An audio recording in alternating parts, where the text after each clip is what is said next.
Chairman, Vice Chairman Hamilton, and members of the Commission. I'm very pleased to be here. As you've just mentioned, Tom Pickering, the former Undersecretary of State for Political Affairs and one of our most experienced and respected Foreign Service officers in U.S. history, is here with me. During my years as Secretary of State, if I were traveling or otherwise occupied, Ambassador Pickering was the department's representative at White House meetings related to terrorism. We thought it would help in providing the most complete answers if Ambassador Pickering were available as appropriate to add his recollections to mine. I would also like to emphasize at the outset my desire to be of as much help as possible to the Commission. We can't turn back the clock to before September 11th, but we must do everything we can to prevent similar tragedies, and we owe it to the families of the victims of 9/11 and to us all. Mr. Chairman, we all know that history is lived forward and written backward. Much seems obvious now that was less clear prior to September 11th, but I can say with confidence that President Clinton and his team did everything we could think of, based on the knowledge we had to protect our people and disrupt and defeat al-Qaeda. We certainly recognized the threat posed by the terrorist groups. Although terror was not new, we realized we faced a novel variation. Instead of being directed by a hostile country, the new breed of terrorist was independent, multinational, and well-versed in modern information technology. During our time in office, the transnational threat was a dominant theme in public statements, private deliberations, and foreign relations.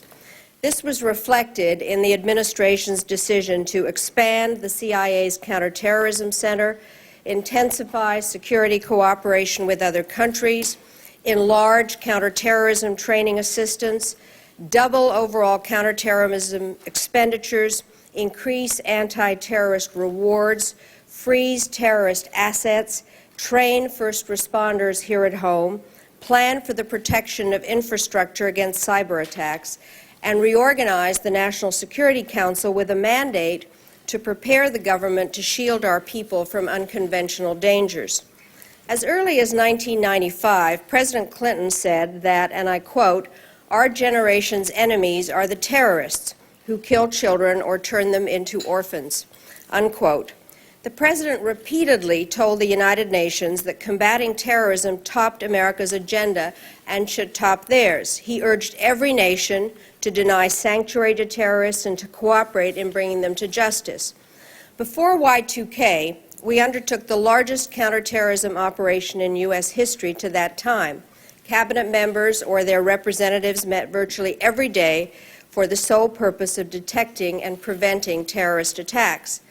I fully embraced an aggressive policy before and especially after August 7, 1998, when terrorist explosions struck our embassies in Kenya and Tanzania.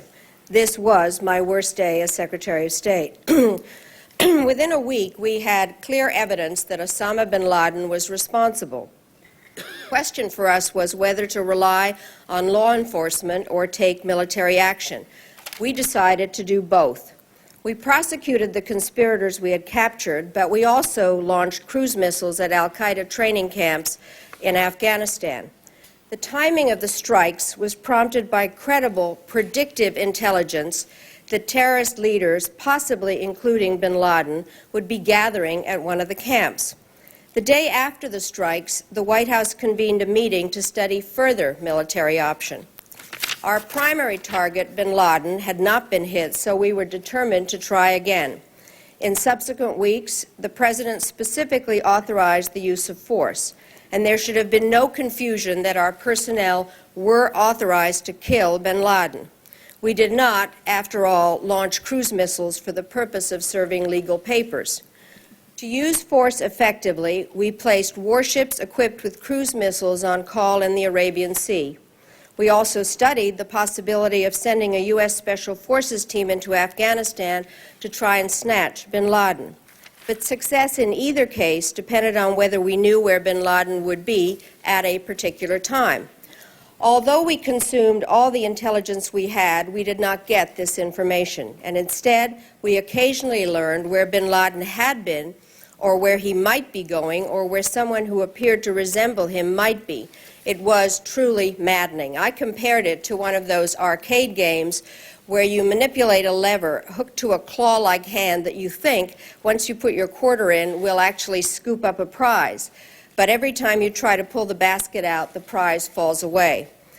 The Africa Embassy bombings intensified our efforts to neutralize bin Laden and also to protect our own people. Every morning that I was in Washington, I personally reviewed the latest information about threats to our diplomatic posts.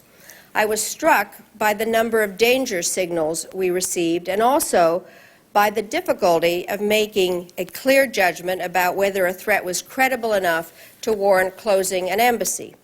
Even as we took protective measures and looked for ways to use force effectively, we pressed ahead diplomatically. Shortly after our cruise missile strikes, the Taliban called the State Department to complain. This led to a prolonged dialogue during which we repeatedly pushed for custody of bin Laden.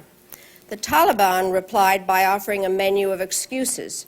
They said that surrendering bin Laden would violate their cultural tradition of hospitality and that they would be overthrown by their own people if they yielded bin Laden in response to U.S. pressure. Perhaps, they said, bin Laden will leave voluntarily. At one point, they told us he had already gone. In any case, we were assured that bin Laden was under house arrest. That was a lie, since he continued to show up in the media threatening Americans. In 1999, we developed a new strategy aimed at pulling all the diplomatic levers we had simultaneously. We went to each of the countries we thought had influence with the Taliban and asked them to use that influence to help us get bin Laden. One such country was Pakistan, whose leaders were reluctant to apply real pressure to the Taliban because it would alienate radicals within their own borders. There was a limit to the incentives we could offer to overcome this reluctance. Pakistan's nuclear tests in 1998 had triggered one set of sanctions. A military coup in 1999 triggered more. Nevertheless, in our discussions with Pakistani leaders, we were blunt. We told them that bin Laden is a murderer who plans to kill again. We need your help in bringing him to justice. Our ambassador delivered this message, so did Tom Pickering, so did I, so did the President of the United States. In return, we received promises but no decisive action. We couldn't offer enough to persuade Pakistani leaders, such as General Musharraf, to run the risks that would have been necessary. It was not until September 11th that Musharraf had the motivation in his own mind to provide real cooperation. And even that has not yet resulted in bin Laden's capture, though it apparently has led to several attempts on Musharraf's life. The other two countries we went to were Saudi Arabia and the United Arab Emirates, and both agreed to deliver the right message. The Saudis sent one of their princes to confront the Taliban directly, and he came back and told us the Taliban were idiots and liars. The Saudis then downgraded diplomatic ties with the Taliban, cut off official assistance, and denied visas to Afghans traveling for non-religious reasons, and the UAE did the same. Our diplomats, including Ambassador Pickering, also met directly with Taliban leaders. We told them that if we did not get bin Laden, we would impose sanctions both bilaterally and through the UN, which we did. We also warned them clearly and repeatedly that they would be held accountable for any future attacks traceable to al-Qaeda. In retrospect, we know that the Taliban and bin Laden had a symbiotic relationship. The Taliban needed the money and muscle al-Qaeda provided. Bin Laden needed space for his operatives to live and train. And there was never a real chance the Taliban would turn bin Laden over to us or to anybody else. Mr. Chairman, I would like now to offer briefly some of the recommendations for the future. We must begin by thinking clearly about what it is we need to do. We were not attacked on September 11th by a noun, terrorism. We were attacked by individuals affiliated with al-Qaeda. They are the enemies who killed our fellow citizens and foreigners, and defeating them should be the focus of our policy. If we pursue goals that are unnecessarily broad, such as the elimination not only of threats but also of potential threats, we will stretch ourselves to the breaking point and become more vulnerable, not less, to those truly in a position to harm us. We also need to remember that al-Qaeda is not a criminal gang that can simply be rounded up and put behind bars. It is the center of an ideological virus that has wholly perverted the minds of thousands and distorted the thinking of millions more. Until the right medicine is found, the virus will continue to spread. And that remedy begins with confidence. Bin Laden and his cohorts have absolutely nothing to offer their followers except destruction, death, and the illusion of glory. Puncturing this illusion is the key to winning the battle of ideas. The problem is not combating al-Qaeda's inherent appeal, for it has none. The problem is changing the fact that major components of American foreign policy are either opposed or misunderstood by much of the world. According to the State Department's Advisory Group on Public Diplomacy, published recently, the bottom has indeed fallen out of support for the United States. This unpopularity has handed bin Laden a gift that he has eagerly exploited. He is viewed by many as a leader of all those who harbor anti-American sentiments, and this has given him a following that is wholly undeserved. If we are to succeed, we must be sure that bin Laden goes down in history not as a defender of the faith or champion of the dispossessed, but rather as what he is, a murderer, a traitor to Islam, and a loser. The tarnishing of America's global prestige will require considerable time and effort to undo. And that's why we need long-range counterterrorism plans that take advantage of the full array of our national security tools.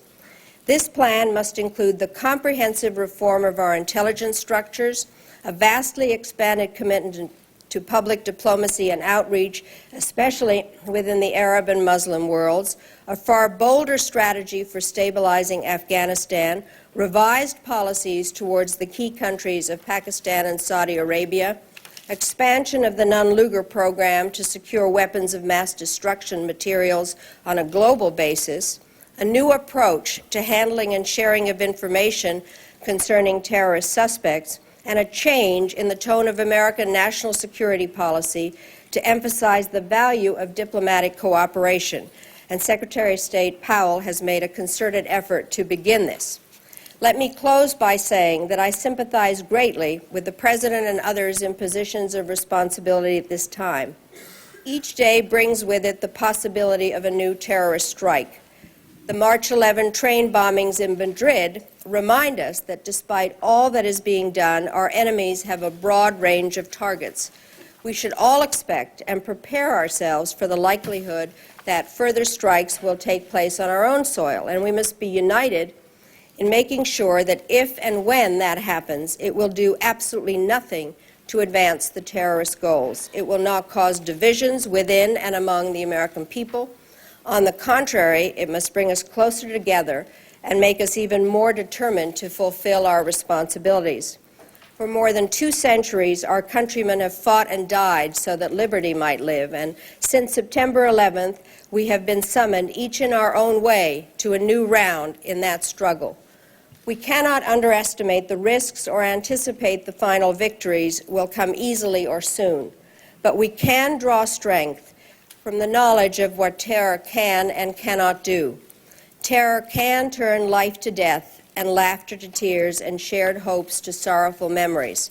It can crash a plane and bring down towers that scrape the sky, but it cannot alter the essential goodness of the American people or diminish our loyalty to one another or cause our nation to turn its back on the world. Mr. Chairman and members of the Commission, thank you very much for the opportunity to be here with you this morning, and I'd be very pleased now to answer your questions. Thank you very much.